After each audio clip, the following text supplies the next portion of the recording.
మన పని చేసేసుకొని నొప్పి పెడతాం. మన పని అయిన తర్వాత వాళ్ళని దూరం చేసేస్తాం. అది కూడా సరిగా లేదు. మోస చింతనతో నువ్వు ఉండొద్దు అని కూడా అర్థమవుతుంది ఇక్కడ. ఇంకొకరి మీద చాడీ చెప్పొద్దు. ఇంకొకరి మీద నువ్వు చేసిన తప్పుని ఇంకొకరి మీద వేయొద్దు అనేది కూడా ఉంటుంది. మనం కాచుకో ఉంటాం మనం చేసిన తప్పు ఇంకొకరి మీద వెళ్ళటానికి.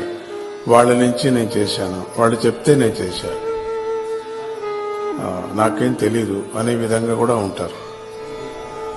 మనము మంచిది పోషించము, చెడ్డదే పోషిస్తాం.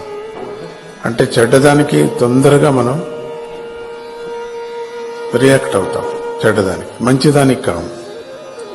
ఎప్పుడైనా మంచిది ఎవరైనా చెప్తూ ఉంటే అది జరగలేదు అంటాం. తర్వాత క్రోధంతో అంటే కోపంతో ఎప్పుడూ ఉండొద్దు.